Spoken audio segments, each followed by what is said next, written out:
everyone, welcome to Goddess Gardens and happy Easter from everybody here, which is just me.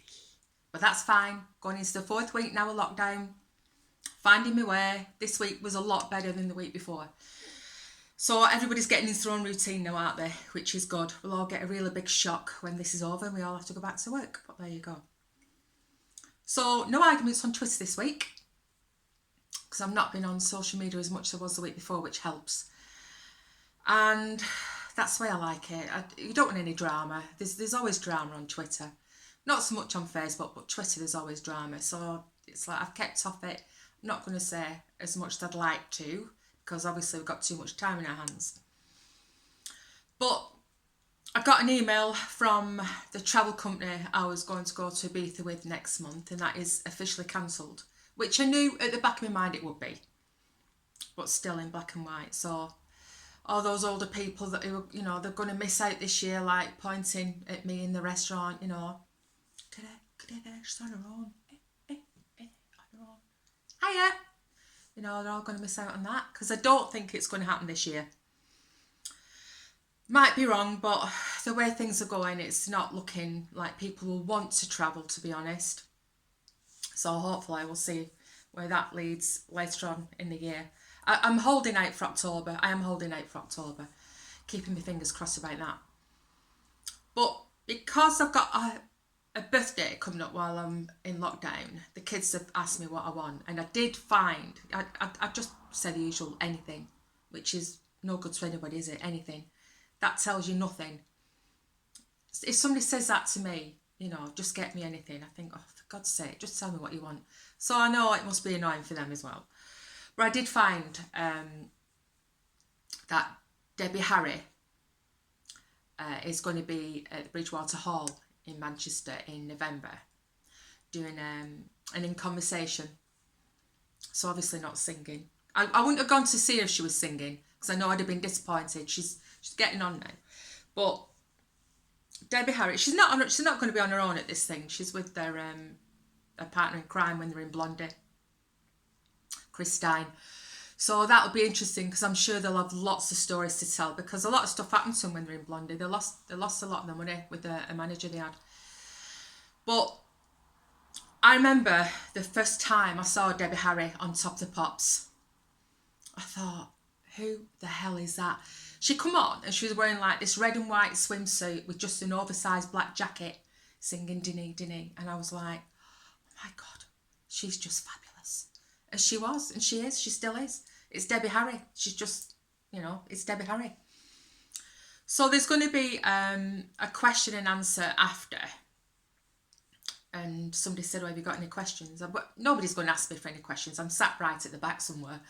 But I would ask her, if I could, a question that you'd only know if you've worked for Playboy. Because she worked for Playboy at one time, and I'd ask her a question that you'd only know if you worked for them. But it won't happen, but that's what I'd ask her.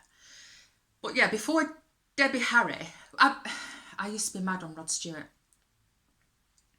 I'm not saying she was my teen idol, she wasn't, but I just thought when she burst on the scene, she was absolutely fabulous.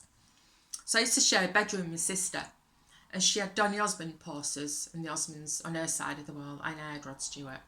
So I think I've always been a bit of a rock chick.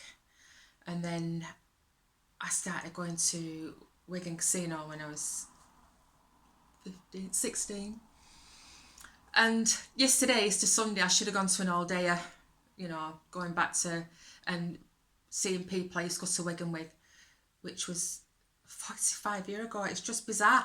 You just walk in the room and they'll play a song that you all used to dance to at the time, and you've just gone back 45 years. It's just bizarre.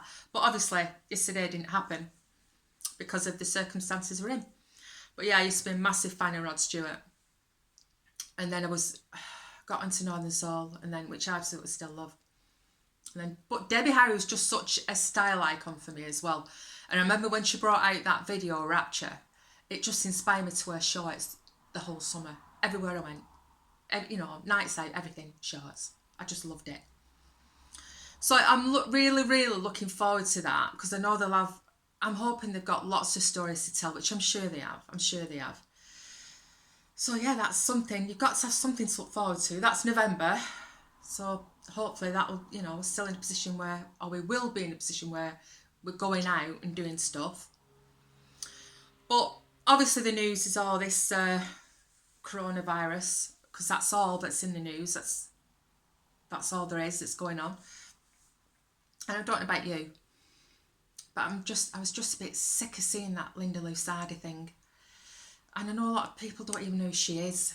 She was just a page 3 girl back in the 80s. A very popular one, obviously, but that's all she was. And I don't know why they've ran this story all the time about how she's feeling now. Her first interview since. It's like, she's just a page 3 girl. And because that avenue's not open now for a lot of girls, and I worked with a page 3 girl once. We were doing a promotion thing in Bristol.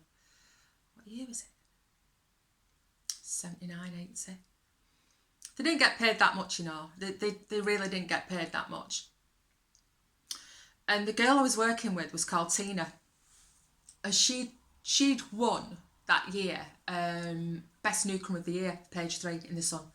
And part of her prize was to be an extra in the film Flash Gordon. And I think she must have liked that little taste of acting because she went on to do other stuff. But I remember saying they didn't really get paid that much. But obviously now that avenue is closed for a lot of girls. And I think some of the girls who go on to Love Island would have, back in the day, been on page 3. That's personally what I think is a platform to be seen.